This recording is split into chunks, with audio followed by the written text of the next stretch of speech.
I'm happily settled in life, having married into a wealthy family, while Mason mockingly remarked on my seemingly simple lifestyle. As we sat in the hotel lobby, his sharp voice cut through my calm, taunting me with his latest update.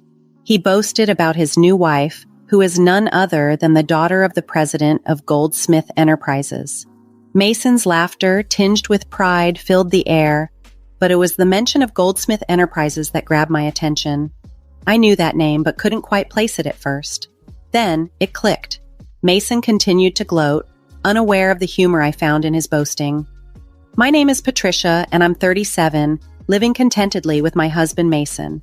I work in my family's real estate business, handling mostly administrative duties while my father, the president, oversees major strategies. As an only child, I'm expected to one day lead the company. Despite the looming responsibility, I maintain a careful balance between my personal and professional life, especially around Mason. He completed high school and works for a moving company, a demanding job that I respect. To avoid making him feel inadequate, I rarely discuss my university degree or my anticipated future as president of the company. Mason and I met through a mutual friend during college. After my friend's move, handled by Mason's company, she introduced us. Initially, Mason was interested in her, but after she turned him down, we got to know each other. His easygoing nature complemented my meticulousness, and our relationship flourished. We married in our late 20s after a brief courtship. Our marriage has been smooth, bolstered by the warm acceptance of Mason's parents, a refreshing contrast to the typical in-law challenges some of my friends face. Despite Mason's demanding job, often keeping him out until late, physically exhausting him, he remained committed to our marriage. Even on his toughest days, he'd express gratitude as I waited up to share dinner with him. I felt fortunate to have such a devoted husband, but after a year of marriage, our peaceful life began to show signs of strain. One night, as we settled into bed, Mason unexpectedly brought up the topic of having children. His tone was tinged with irritation, catching me off guard. I had thought about starting a family too, and though we weren't actively trying, I believed it would happen naturally with time. I reassured him, "It's only been a year, there's no rush." I wanted children, but I knew stressing about it wouldn't help. To calm the situation, I adopted a relaxed demeanor, but Mason, more assertive than usual, quoted statistics. "You know, there's about a 90% chance of conceiving within a year for couples not using contraception." Not well versed in such specifics, that figure sounded surprisingly high to me. "If you're concerned, maybe we should both get tested," I suggested, thinking it wise to address any potential issues together. However, Mason's reaction was unexpectedly harsh. "What are you implying, that it's my fault? Usually it's the woman's fault," he retorted, his tone filled with contempt. It was the first time he'd spoken to me this way. I hadn't accused him of anything. I merely suggested a joint approach to find clarity. Yet, Mason concluded I was blaming him and added, "It's definitely the woman's fault," as if to underline that I was the problem. I wanted to respond, but I was too shaken, barely managing to reply. "Of course. So just you get tested. I'm too busy with work. I have a job too, you know. You're just coasting along in your dad's company," he snapped. His words stung. I never just coasted, although my role involved many administrative tasks. I was actively learning management skills from my father in preparation to lead the company someday. That night, any attempt at discussion was met with curt replies, and we fell asleep with our backs turned in silence, a heavy air hanging between us. From then on, Mason's attitude toward me shifted drastically. Returning home late one evening after a discussion about the future with my father, I found Mason irate over dinner not being ready. "I'm sorry, I just got home 15 minutes ago.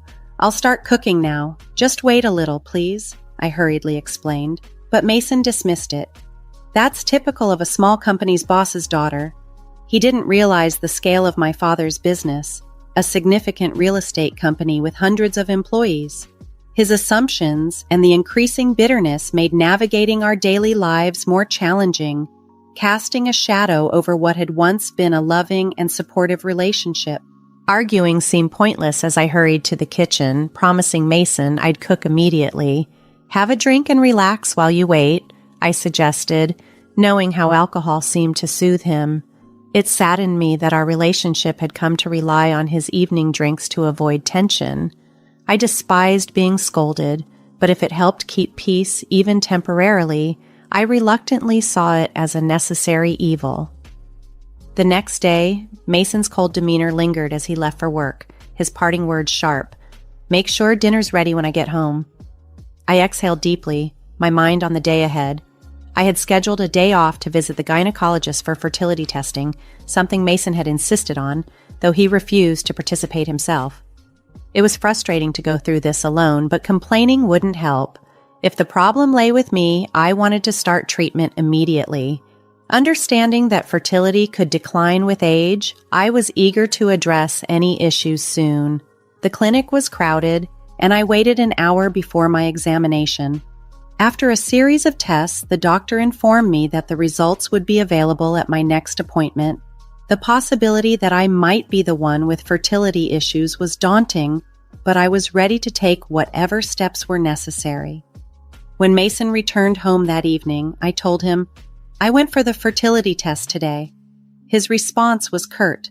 "Figures. If the problem's with you, it's good you're getting tested. Let me know the results." His assumption that I was to blame for our difficulties in conceiving was hurtful. 6 years passed, and I turned 37. Our attempts to have a child continued without success, and it seemed Mason had resigned himself to not becoming a father. His late nights became more frequent, and sometimes he didn't come home at all. When he did, he'd say he was out drinking and singing karaoke until dawn. His behavior reminded me more of a carefree college student than a committed husband, which was incredibly frustrating. My work had become more demanding, and the dream of starting a family had to be sidelined. But Mason's recent actions were becoming intolerable. His disregard for our life together was painfully obvious. One day, after Mason left the house on his day off, I noticed he had forgotten his smartphone in the living room. I picked it up, intending to place it in his room, but it rang just then. The caller ID displayed a name, Diana. Assuming she was a colleague, I answered to let her know Mason had left his phone at home. "Hey, Mason, you're late. I've been waiting for 50 minutes. Hurry up or we'll miss the park opening. We haven't had a date in so long," a flirtatious voice said from the other end. The mention of a date stunned me, and I quickly hung up, my heart racing. This woman wasn't just a colleague. She was someone Mason was seeing romantically. Holding his phone, proof of his infidelity clenched in my hand, I felt a mix of shock and anger. While I struggled with potential infertility, Mason had been carelessly engaging in an affair. His recent distance suddenly made sense, and I stood there trembling with indescribable anger at the betrayal. Realizing that Mason no longer needed me in his life was a devastating blow, but discovering his betrayal made the situation even more unbearable. Determined to confront the issue head-on, I began gathering evidence of his infidelity. Unlocking his smartphone using his birth date was effortless. The call history and messages were dominated by exchanges with someone named Diana, full of affectionate and intimate words that turned my stomach. I meticulously documented everything, taking photos with my phone before returning his device to its usual spot, acting as if nothing had changed. A month passed in this eerie state of our fractured marriage until one day, my father, the president of our company, called me into his office. "I have something important to discuss with you," he said solemnly. His grave tone caught me off guard, and I braced myself for serious news, which only compounded the stress I was already feeling. That evening, perhaps sensing the inevitable, Mason suggested that we consider separating. I was already contemplating how to address the divorce given his infidelity, so his initiation was unexpectedly convenient. "Yes, let's divorce," I agreed quickly. Mason seemed taken aback by my readiness, possibly hopeful about his future with Diana. Despite the sting of seeing his relief, I signed the divorce papers he presented. "I can file these tomorrow. I'll be leaving this house," he said nonchalantly. "Are you sure about the mortgage?" I asked casually, suspecting that he hadn't fully considered his financial situation without me. His job was demanding but not lucrative, and I doubted his ability to manage the mortgage payments on his own. Nevertheless, he was confident, or perhaps just naive. Given his betrayal, I felt no obligation to ease his transition. I moved back to my parents' house a few days later. They were initially worried about my well-being, but became furious when I explained Mason's infidelity. They supported my decision to leave him, reassuring me repeatedly that parting ways was the best course of action. Throwing myself into work, I tried to move past the emotional turmoil of my failed marriage. A year flew by in a blur of commitments and projects. One evening, seeing how engrossed and tired I had become, my father suggested a break. "Why don't you take a trip? It's going to get busy starting next month," he advised, concerned about my well-being. Grateful for the suggestion and feeling mentally exhausted, I decided to take a solo trip to the Northeast, craving a change of scenery and some peace. The air in the Northeast was crisp and refreshing, seeming to cleanse my weary soul. I interacted with locals who were incredibly kind and helpful, gradually mending my spirit. I booked a stay in Los Angeles at a renowned hotel, deciding to indulge in the best experience possible. After checking in, I relaxed in the lobby with a welcome drink, the fatigue from my journey melting away. I felt so at peace that I half joked about moving to Los Angeles. Just then, a familiar voice pierced through the calm. Hey, what are you doing here?" I turned, startled, to find Mason entering the lobby with 2 large suitcases. The unexpected encounter with my ex-husband was the last thing I anticipated on this healing journey. Surrounded by the elegant charm of the Los Angeles hotel lobby, I felt a sudden jolt of reality as I spotted Mason entering with a young woman on his arm. She looked to be in her early 20s with flawless skin, bold makeup, and striking red nails that contrasted sharply against the chilly northeastern weather. Her attire was bold too, a short skirt despite the cold. My eyes locked onto them in disbelief. "Why are you here? And who is she?" I couldn't help but blurt out, my curiosity getting the better of me despite my doubts about wanting the answers. "Oh, let me introduce you," Mason said with a hint of excitement I hadn't seen in a long time. "This is Diana, my new wife. We're on our honeymoon, and guess what? She's the daughter of a wealthy businessman." The name Diana hit me like a wave. She was the same Diana from the phone call months ago. I felt a surge of discomfort at his obvious pride in marrying someone so much younger and wealthily connected. "You're here alone? That's sad," Mason sneered, his voice dripping with disdain. Beside him, Diana eyed me with a smirk. "Hey, Mason, is this your ex-wife? She looks old. Hurry up with the check-in," she said, her tone sharp. Irritated, I managed to keep my composure as Mason nonchalantly draped an arm around her, boasting, "Yeah, I'm set for life now, marrying into money. You keep struggling in your modest life." Mason's high-pitched laugh cut through the serene atmosphere of the lobby, a stark contrast to the tranquility I had been enjoying. He continued to flaunt his new life. "Yeah, Diana is Goldsmith's daughter. You know, Goldsmith Enterprises," he added, seeming overly proud. The mention of Goldsmith Enterprises rang a bell. I recalled it just as Mason's face lit up with a childlike glee. "Impressive, huh? Her family's loaded. They even paid off our house mortgage quickly. Thanks for making the divorce easy, Patricia," he said sarcastically. "Yeah, I know them. They're in that big building downtown, right? I've been there," I replied calmly, barely fazed by his remarks. Mason looked surprised.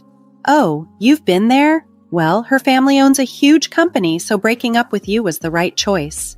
He smirked maliciously. I nodded, still calm. "That building? It's part of our real estate holdings," I mentioned casually, as if recalling a minor detail. "What do you mean, our real estate?" Mason and Diana chimed in together, both perplexed. That building is rented by my father for his most prestigious office. I'm not sure if your company is involved in real estate, but it's certainly not a shabby building, I explained with a serene tone. Their skepticism was palpable. I paused, knowing there was no turning back. Yes, I know how grand it is. I was there when my father purchased that building for about $500 million. Recently, he was complaining about a tenant not paying their rent.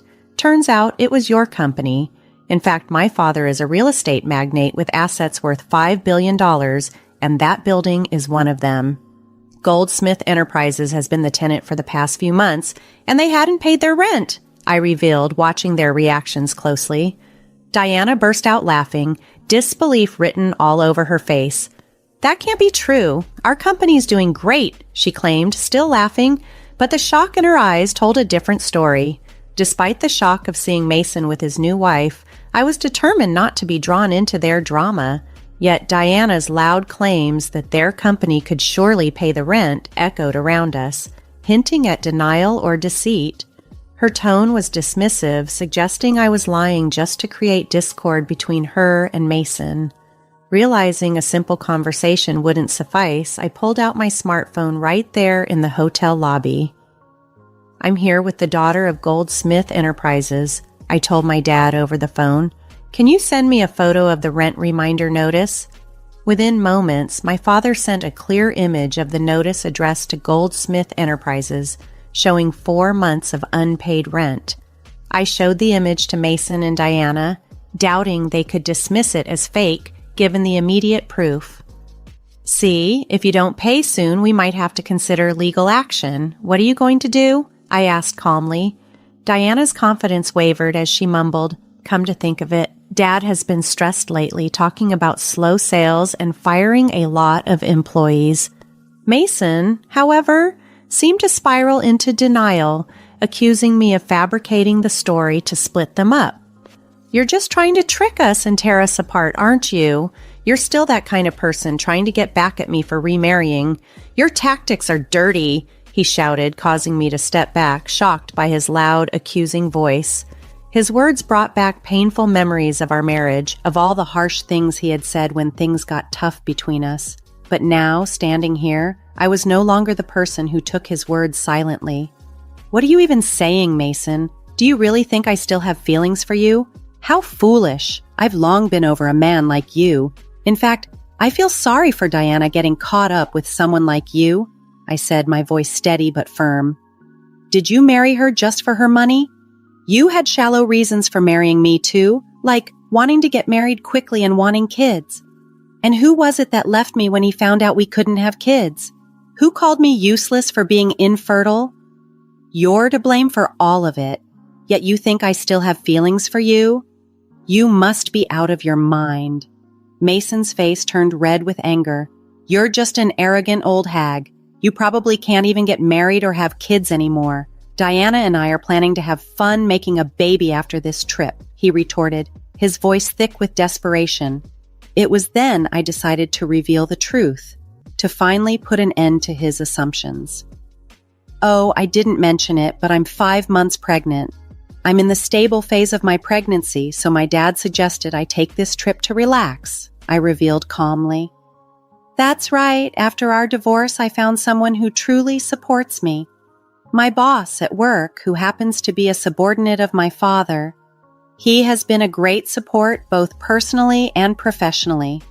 I found out I was pregnant just 5 months ago. It was a quick marriage, but my company and my father celebrated it grandly. Mason's face fell, his earlier bravado evaporating as he processed the news. You're pregnant? So were you using birth control? The question was absurd, and I couldn't help but feel a mixture of pity and relief as I looked at him. My life had moved on from the chaos he brought into it. Now, more than ever, I was sure of my path forward, strengthened by the support of my new husband and the imminent responsibility of leading my father's company, especially as he planned to retire soon due to health reasons. My future, though once intertwined with Mason's, was now firmly my own, filled with new beginnings and free from his shadow. Mason's confusion was palpable as he stomped his feet, bewildered by the revelation. Birth control? I never did that, remember? I told you I had infertility tests at the clinic and they found no issues. So the problem wasn't just with me, I said, my words blunt and to the point. His face contorted with the realization, does that mean Diana and I can't have kids? Why did I divorce you to marry Diana? He muttered to himself, his shoulders slumping in defeat. What do you mean, why? You felt betrayed knowing he was infertile? Diana snapped back, her anger flaring at Mason's self-centered logic. Realizing I had no reason to engage further, I delivered my final statement. That's why from now on, please keep your affairs separate from mine. Regarding the rent for Goldsmith Enterprises, I expect full payment. If you intend to continue leasing the building, please settle the overdue rent soon. Otherwise, we'll need to pursue legal action. I have nothing more to say to you. Goodbye. With that, I left Mason and Diana in mid-argument and confidently returned to my hotel room. Upon my return from the trip, my husband greeted me with a warm smile. Welcome back. Sorry, I couldn't help around the house. Was everything okay? Of course it was fine. I'm just glad you got to relax, Patricia.